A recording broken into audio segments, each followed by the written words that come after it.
Mas hoje é dia de ceia e eu quero que ponha um texto bíblico no telão para mim, Salmo capítulo 22, e nós vamos analisar o que as Escrituras dizem. E hoje é um dia muito importante, especial, onde você vai refazer o teu voto, onde você vai refazer a tua aliança, meditar na importância de Cristo Jesus na tua vida. Esse texto bíblico, eu gosto demais dele. E aí começa o texto dizendo: meu Deus, pastor Gilberto, não vai dar certo. Leva lá para trás com ela, ou alguém me ajude. Não dá certo. Depois você vai lá na avó posada, aí você pode pular no voo, se jogar, arrancar a máscara. Aqui não. Esse texto bíblico foi escrito cerca de 700 e poucos anos antes do nascimento de Jesus. Foi escrito e é um salmo de Davi. E eu já ouvi tanta besteira, gente, nas pregações das pessoas acerca da crucificação, e a pior de todas as besteiras foi essa que eu vou falar para vocês. Jesus, na cruz do Calvário, disse: Deus meu, por que me desamparaste? Essa foi a frase que Jesus disse. E eu escutei uma vez um pregador dizendo que o único pecado de Jesus foi ter murmurado na cruz. Jesus, o único pecado que ele teve foi que na cruz ele murmurou que Deus o abandonou. Não, Jesus não murmurou. Jesus começou o seu ministério com um texto bíblico no livro do profeta Isaías, dentro da sinagoga. O Espírito do Senhor está sobre mim, pelo que me ungiu a pregar as boas novas aos pobres, a libertar os cativos de coração. E aqui na cruz do Calvário, ele estava fechando a sua vida terrena, com 3 anos e meio de ministério e 33 anos e meio de vida. Ele estava fechando o seu ministério terreno, recitando este salmo. Ele começou na palavra e ele encerrou na palavra. E ele começou a recitar. E o que eu acho interessante é a incredulidade do povo judeu. Por quê? Porque aquilo que Jesus viveu, com riqueza de detalhes, a estrela, o nascimento em Belém, a descendência da família, o texto bíblico aí do salmista Davi, que é um rei extremamente respeitado em Israel, que falou do futuro de Cristo, e que aconteceu exatamente como a narrativa dele 700 anos atrás, para que fosse confirmado entre a nação de Israel que estava se cumprindo as profecias, de que Jesus estava cumprindo toda e qualquer profecia que havia sido feita sobre ele no passado, ali na cruz. Mas mesmo assim, não enxergaram, não viram, e até hoje ainda não reconheceram a Jesus. Ainda que reconheçam Davi como uma das maiores autoridades de Israel. E de Davi mesmo, veio Maria e José. Maria que gerou Jesus e José que o adotou como pai nessa terra e o protegeu com todo o seu amor e com todo o seu carinho. Vieram da descendência de Davi. Então Deus, ele começa a recitar este salmo. E preste atenção, que eu quero que você veja, eu quero que você sinta no teu espírito a leitura da palavra. Eu estou mais aqui para ler a palavra com você hoje e te fazer meditar no que está escrito, para que você receba, do que para pregar. Meu Deus, por que me abandonastes? Aí você diz: mas Deus abandonou Jesus? Abandonou. Deus abandonou Jesus na cruz e deu as costas para Jesus. Você consegue imaginar uma montanha como um formigueiro, uma cruz em cima e um monte de formigas chegando em cima da cruz? Foi exatamente isso que aconteceu. Deus abandonou Jesus na cruz, para que Jesus recebesse dentro dele todos os pecados da humanidade. Jesus foi abandonado, porque ele recebeu toda a iniquidade do mundo nele mesmo. Ele carregou toda a culpa. Ele pagou o preço por todo assassinato, por todo estupro, por toda a violência, por todas as obras que o diabo fez na terra. na vida das pessoas e através das pessoas, usando um ser humano, Cristo carregou sobre si. Deus ouviu o nosso clamor, o nosso sofrimento, e deu o seu Filho, e o abandonou no sofrimento. Deu as costas para Jesus. Imagine que Jesus esteja ali naquele pedestal. Deus o abandonou e olhou para nós. O momento da crucificação foi o primeiro momento depois da saída do homem do Éden, que todos os seres vivos, homens, mulheres, ficaram em paz. Eles ficaram em paz porque todos os demônios que os perturbavam estavam concentrados em uma só pessoa. Todos saíram das pessoas que eles atormentavam, saíram dos lugares de maldade e se concentraram até fazer uma nuvem negra em volta da cruz. E ficaram ali, colocando peso e tentando fazer com que Jesus abrisse mão de nós.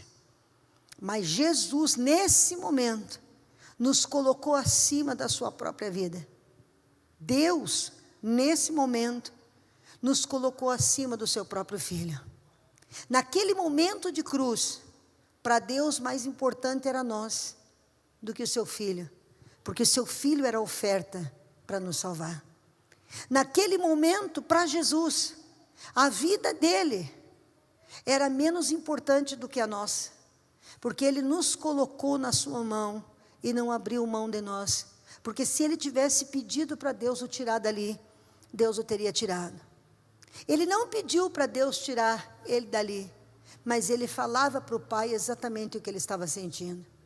E quando nós vamos lendo esse texto bíblico, a gente vai dizendo, meu Deus, ele sofreu. Meu Deus, ele sofreu angústias interiores terríveis. Por quê? Porque a Bíblia diz que ele foi tentado e foi provado em tudo. Jesus tinha guerras interiores, Jesus tinha batalhas, mas não perdeu uma, nunca pecou e nunca caiu em tentação, mas ele teve. Ele se identificou com a nossa humanidade, ele passou as lutas que nós passamos na sua carne. Jesus sentia dor, e ele sabia exatamente qual seria a dor dos pregos, porque antes dele fazer o serviço, Deus havia dito para ele, filho, você vai ser uma oferta, filho, você vai dar a sua vida, filho, você vai vencer toda essa trupe de demônio, eles vão entrar em você, eles vão estourar a tua carne, eles vão desconjuntar os teus ossos, o teu coração vai explodir, o teu pulmão vai encher de água, as tuas costas vão ficar dilaceradas. Ele sabia, e mesmo ele sabendo, com riqueza de detalhe, não voltou atrás. Vamos ler o texto. Porque está longe de me salvar, tão longe dos meus gritos de angústia. Então quer dizer que Jesus gritou. Ele pode não ter gritado na frente de nenhum ser humano, ele pode não ter blasfemado, mas ele gritou. A Bíblia diz que no monte de Getsemane, a Bíblia diz que Jesus esteve em tamanha angústia no dia em que foi entregue, que ele suou gotas de sangue. Eu não sei se você já orou angustiado. A gente grita mesmo, a gente chora alto mesmo, e ali está, longe de salvar-me, tão longe dos meus gritos de angústia. Versículo 2. Meu Deus, eu clamo de dia e não me respondes. Olha aí. A gente muitas vezes diz assim, Deus não respondeu a minha oração. É verdade, Deus não responde algumas orações minhas também. Mas Deus não respondeu uma oração de Jesus. Deus te amou tanto. Deus te colocou num lugar tão importante. Hoje à tarde, quando o Raul Lindsen fez o apelo de salvação, ele falou que Deus colocou o homem para fora do Éden por amor, para que ele não se tornasse um pecador eterno. Deus afastou o homem do Éden por amor, para que depois Ele mandasse seu Filho e pudesse transformar o homem num Éden. Nós não vamos voltar para o Éden, mas o Éden vai entrar em nós. Porque o que tinha no Éden era a presença. Éden significa lugar de presença. Mas Cristo desceu do céu para pagar pelos nossos pecados, para pegar o Éden e colocar dentro de nós, que é a pessoa do Espírito Santo. Eu não estou no Éden, mas no lugar onde eu estiver, eu mudo a atmosfera. Eu não estou no Éden, mas quando eu abro a boca, corre de mim um rio de água viva que corria no Éden. Eu não estou no Éden, mas o Éden está dentro de mim, porque Cristo abriu o caminho para que eu pudesse voltar à sua presença. O Éden é lugar de presença. Um coração quebrantado, arrependido, que aceita Jesus, passa a ser um Éden portátil, caminhando de um lado para o outro na terra. Meu Deus, eu clamo de dia e não me respondes, e de noite e não recebo alívio. Eu não sei por quanto tempo ele agoniou antes de ir para a cruz, mas o sofrimento e a alma dele foi sacudida, até suar sangue. Os médicos já comprovaram em estudos que uma pessoa em intensa agonia, não é uma agonia de 15 dias, é uma intensa agonia, podem suar sangue sim. Então o nosso Jesus, Ele passou uma agonia tão intensa, ao ponto de suar sangue. Ele ficou dias em oração, para que Deus de repente fizesse um outro cálice para Ele, ou tivesse outra maneira dele salvar a gente, ou se Deus tinha outra maneira de fazer com que a gente pudesse voltar, que não fosse através de tudo que ele ia passar. Todavia, Deus mandou um anjo consolá-lo e disse: não tem jeito, meu filho, tem que ser você. E não recebo alívio, ele não teve nenhum alívio para a sua angústia. E uma coisa eu falo para você acerca do medo, todos nós temos medo. O medo é um sentimento natural, que faz parte da proteção de Deus na nossa vida. Existe o medo natural. Eu não vou pôr a mão na chapa do fogão, porque queima. Eu não vou andar sem segurança em cima de um prédio de 20 andares, porque caio. Não quer dizer que eu não vá lá pintar o prédio, não quer dizer que eu não vá fazer fogo no fogão de lenha. Eu tenho medo, mas é um medo protetivo. Todos nós temos. E nós já ensinamos à igreja que o covarde não é aquele que não tem medo, mas o covarde é aquele que avança, que para com o seu medo. Mas aquele que avança, que vai à frente, apesar do medo, que não se detém em nenhuma angústia, nenhuma barreira, continua seu propósito, esse homem é corajoso. A pastora Ingrid é corajosa, não é que ela não tenha medo que não dê certo. Claro que eu tenho. Eu sou humana, eu faço conta, não é verdade? Mas o que o medo fala não é meu Senhor. Então eu avanço apesar do medo. Eu avanço apesar das inseguranças que tenho. Cristo Jesus, ele não teve um medo diabólico. Ele não teve um medo demoníaco que o parou. Mas ele teve um medo consciente. Vão arrancar as carnes das minhas costas. E isso vai doer muito. Vão enfiar espinhos no meu corpo, no meu rosto. E isso vai ser terrível. Vão cuspir na minha cara, e eu vou ter que ficar nu. Porque Jesus não foi crucificado com lencinho cobrindo o bilauzinho. Jesus foi exposto na frente de milhares de pessoas. Aquela capa linda, maravilhosa, de cor púrpura, caríssima, que colocaram nele, foi colocada em cima das carnes abertas e grudou nas costas dele, com as costelas dele aparecendo. E ele sabia. Versículo 3. Tu, porém, és santo, és rei, e és o louvor de Israel. Ele não me respondeu. Ele não aliviou a minha angústia. Ele não cancelou o sacrifício que eu vou ter que ser, não fazer.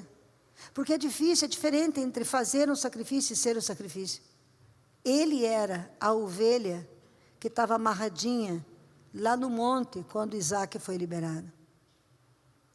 Abraão teve a bênção de ficar com Isaac, mas autorizou que a descendência de Isaac fosse passar por isso aí. Jesus era filho de Abraão, por parte de Maria. E ali estava se cumprindo o sacrifício. E ele sabia, porque ele estava lá com Isaac, ele sabia das profecias. E ele dizendo assim: não importa o preço que o Senhor me cobre, Não importa o que eu tenha que fazer. Não importa o que o Senhor peça para mim. O Senhor é santo. O Senhor é rei. O Senhor é o louvor de Israel. Muitas vezes a gente nega a Deus por uma dor de dente. Muitas vezes a gente nega a Deus por um não que uma pessoa dá para a gente. Jesus sabia o sacrifício que ia ter que fazer. E, no entanto, dizia, nem que eu tenha que passar pela cruz, sabendo que eu vou passar. Ele, o próprio Jesus, foi que inspirou Davi a escrever e descrever o sofrimento que ele ia passar, 750 anos antes. Vamos para frente? Em ti os nossos antepassados puseram a sua confiança, confiaram e o Senhor os livraste. Versículo, clamaram a ti e foram libertos, e em ti confiaram e não se decepcionaram. Mas eu sou verme e não sou homem. Eu sou motivo de zombaria e eu sou objeto do desprezo do povo. Ele era um verme, porque tudo que não prestava estava dentro dele. Caçoam de mim todos os que me veem, balançando a cabeça, lançam insultos contra mim, dizendo, recorra ao Senhor, que o Senhor o liberte, que Ele o livre, já que este lhe quer bem.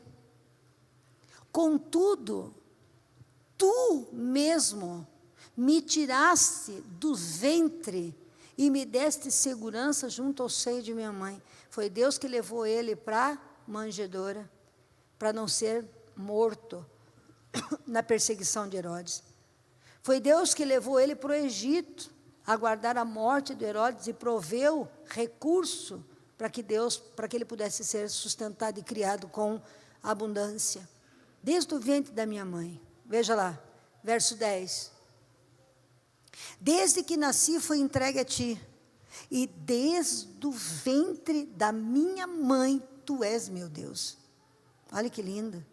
Lembra quando Maria encontrou com Isabel? Que Isabel foi cheia do Espírito Santo, e aí canta para Maria, bendito é o fruto do teu ventre. Bendito é o fruto, bendita és tu entre as mulheres, e bendito é o fruto do teu ventre, porque dentro de Maria já tinha alguém que tinha a unção, a glória de Deus. Desde o ventre materno, tu és o meu Deus. Vai para frente. Não fiques distante de mim, pois a angústia está perto e não há quem me socorra. Muitos touros me cercam. Sim, rodeiam-me os poderosos de Baçã. Como leão voraz, rugindo, escancaram a boca contra mim. Como água me derramei, e todos os meus ossos estão desconjuntados. Você consegue entender como é que quando tiraram Jesus, como é que o corpo dele fez? Vocês conseguem entender o que é uma mão com todos os ossos desconjuntados? Você consegue entender o que é uma perna desconjuntada? Uma coluna com todas as suas encaixes desconjuntadas por demônios, quebrada por enfermidades? Jesus não ficou endemoniado, Satanás não tocou na sua alma, Satanás não tocou no seu espírito, mas destruiu o seu corpo. Mas destruiu o seu corpo. O meu coração se tornou como cera dentro do meu íntimo. O meu vigor secou-se como caco de barro, e a minha língua gruda no céu da minha boca. Lembra que na cruz ele fez um pedido? Qual foi o pedido que ele fez? Quero água, tenho sede. E a gente, na nossa ignorância, não entende o porquê lhe deram vinagre. A gente pensa, deram vinagre, pegaram a garrafinha de vinagre branco, colocaram no copinho, molharam a esponja e levaram para ele. Veja que ficou muito claro na Bíblia, embebeceram a esponja. Agora, eu estive na casa de Caifás. Estou fugindo, estou trocando os nomes. Mas eu estive num lugar onde Jesus Cristo foi com a capinha nas costas. E lá, as latrinas eram externas. As pessoas sentavam nas latrinas de pedra, com um buraco no meio, uma do lado da outra, para fazer suas necessidades. Eu tenho fotografia nessas latrinas, devia ter trazido aqui para vocês verem, sentadas assim, uns 10, 12 de nós, a Andréia conheceu as latrinas. E aí o nosso guia turístico, que é judeu, explicou para nós que em todos os lugares públicos tinham essas latrinas e um balde, um recipiente com vinagre e uma esponja. Para quê? Para que quando a pessoa fizesse as necessidades, se pegava essa esponja embebecida em vinagre e limpava. Olha só. E depois acreditavam eles que quando embebecia no vinagre, todas as bactérias desapareciam e o próximo pegava a esponja e se limpava. E o próximo embebecia no vinagre, pegava a esponja e se limpava. Quando Jesus Cristo estava com sede, ele disse, tenho sede. Eles embebeceram a esponja.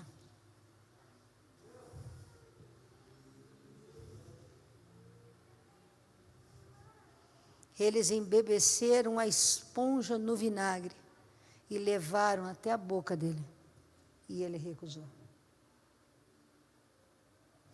Até as fezes foi esfregado na cara dele. No momento de angústia e de agonia, quando a sua língua estava grudada no céu da boca.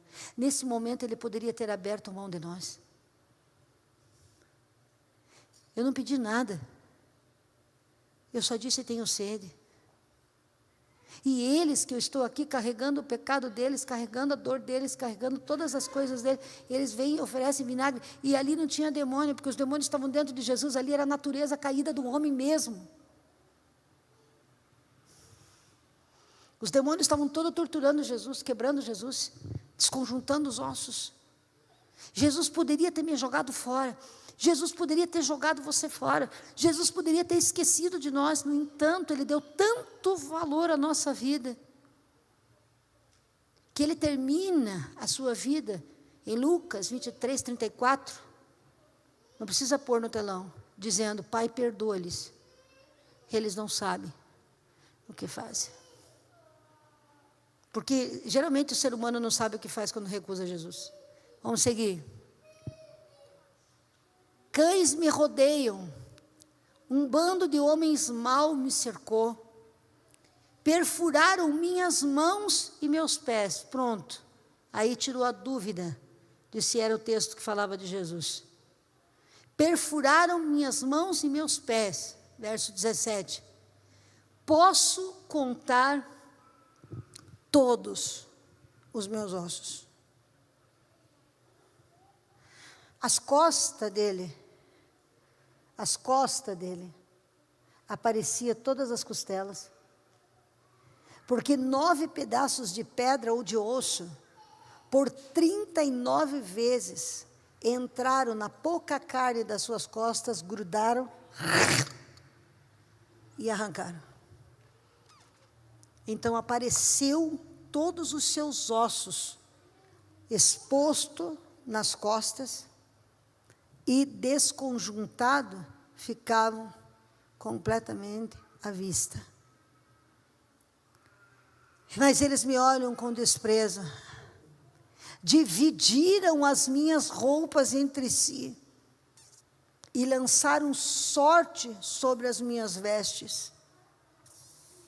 Tu, porém, Senhor, não fique distante, ó força minha, vem logo em meu socorro.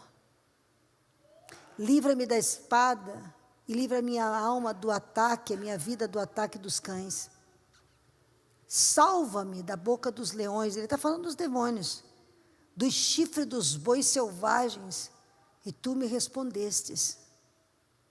Proclamarei o teu nome a meus irmãos. Na assembleia te louvarei. Está aí. Louvem-no vocês que temem o Senhor, e glorifiquem-no todos vocês, descendentes de Jacó. Tremam diante dele, todos vocês, descendentes de Israel.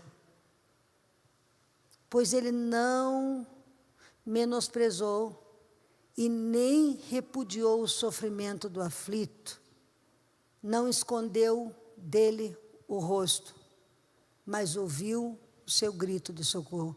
Não ouviu o grito de Jesus para responder o nosso.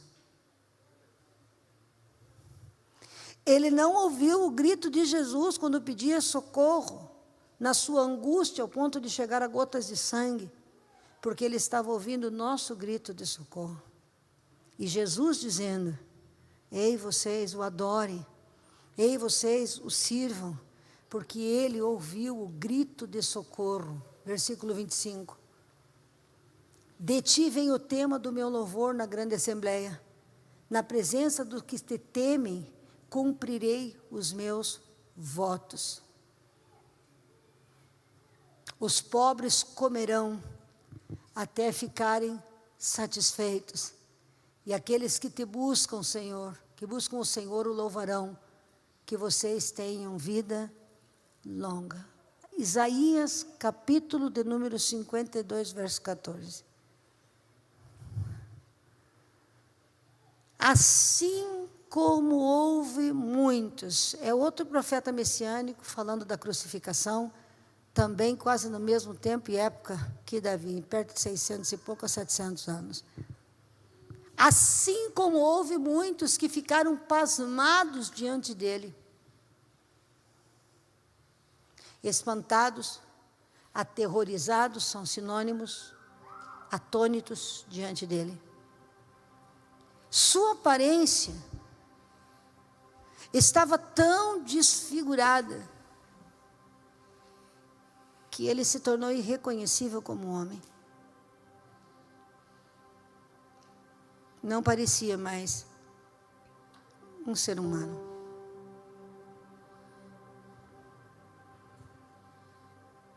Ai, por que ele teve angústia? Ai, por que ele suou sangue? Ai, como ele nos amou. Como ele nos amou. A gente sempre olha Isaías 53, mas não leu 52, 14. Segue. Vamos seguir até o 53. Ai, Jesus meu. Está separado o vídeo depois para passar, né, meu filho? De igual modo, ele aspergirá muitas nações. E reis calarão a boca por causa dele. Pois aquilo que não lhes foi dito, verão. E o que eles não ouviram, compreenderão. Quem creu na nossa mensagem, e a quem foi revelado o braço do Senhor, ele cresceu diante dele como um broto tenro e como uma raiz saída da terra seca. Ele não tinha qualquer beleza ou majestade que nos atraísse. Nada havia na sua aparência para que nós o desejássemos. Foi desprezado, rejeitado pelos homens e por Deus na cruz. Um homem de dor e experimentado no sofrimento. Como alguém de quem os homens escondem o rosto. Ele foi desprezado e nós não tínhamos em estima. Certamente, ele tomou sobre si as nossas enfermidades e sobre si levou as nossas doenças. Contudo, nós o consideramos castigado por Deus e por Deus atingido e afligido. Mas ele foi transpassado por causa das nossas transgressões e foi esmagado por causa das nossas iniquidades. O castigo que nos trouxe a paz estava sobre ele, e pelas suas feridas nós fomos curados. Todos nós, como ovelhas, nos desviamos, cada um se soltou para seu próprio caminho.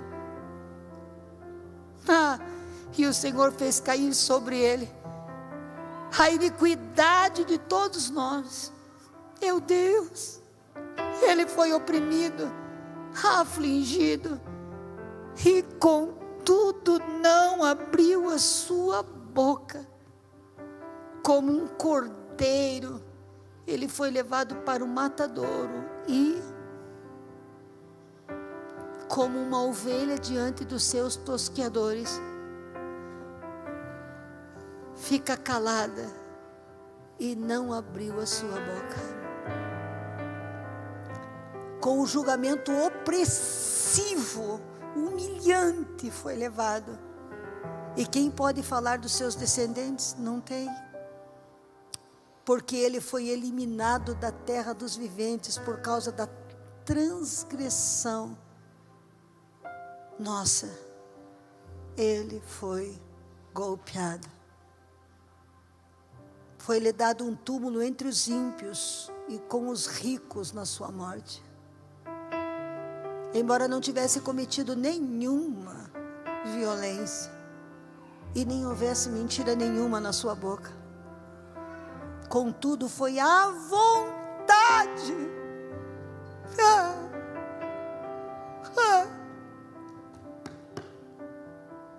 a vontade de Deus esmagá-lo e fazê-lo sofrer. E embora o Senhor tenha feito da vida dele uma oferta pela culpa,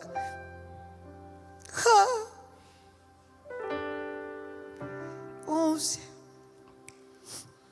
Rabacanta labachuri canta labai.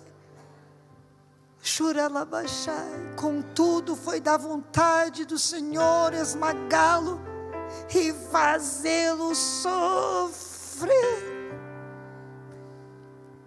Porque foi da vontade do Senhor arrancar o nosso sofrimento. Foi da vontade do Senhor arrancar a nossa culpa. Foi da vontade do Senhor fazer dele uma oferta. E às vezes a gente tem tanta dificuldade de ofertar qualquer coisa para Ele. Foi da vontade do Senhor. Ele verá a sua prole, prolongará seus dias, e a vontade do Senhor prosperará na sua mão. Depois do sofrimento da sua alma, Ele verá luz. Ele verá luz. Ele não só sofreu na cruz, como Ele desceu ao inferno sozinho. Enfrentou todos os demônios de novo, tomou a chave que nos humilhava e nos prendia, Satanás. Trouxe a paz àqueles que esperavam a sua palavra no Hades. E Ele verá a luz e ficará satisfeito. Pelo seu conhecimento, meu servo justo justificará muitos e levará a iniquidade deles.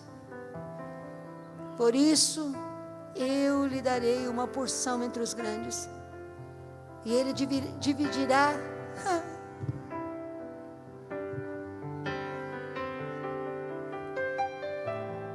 o que Ele conquistou.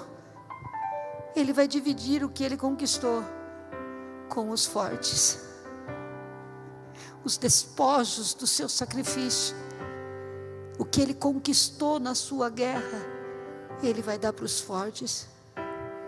Aqueles que verdadeiramente abrirem mão da sua própria vida para servi-lo. Porquanto Ele derramou a sua vida até a morte, foi contado entre os transgressores. Pois Ele levou o pecado de muitos, e pelos transgressores intercedeu. Tá bom aí?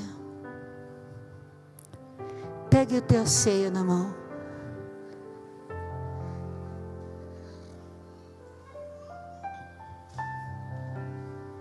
Um dia você esteve na mão de Jesus e Ele não abriu mão de você. Hoje Ele está na tua mão. Aí. Olha para esse cálice. Esse pedacinho de pão representa o sangue, o corpo dele moído, os ossos desconjuntados, o sofrimento que ele passou. E nesse pingo de suco representa o sangue dele derramado na cruz. Você um dia esteve nas mãos dele e ele te fez mais valioso do que a sua própria vida. E Deus te fez mais valioso do que o seu próprio filho. Que valor você vai dar a esse Jesus? Vai continuar vivendo em pecado? Vai continuar tendo uma vida de frouxidão? Vai continuar dizendo não para Ele e empurrando tudo o que Ele te pede para fazer amanhã? O que você vai fazer deste homem chamado Jesus? Qual o lugar que você vai dar para Ele na sua vida? O lugar que Deus deu para você na vida dele é de muita honra. O sacrifício que Jesus fez por você, ninguém jamais fez.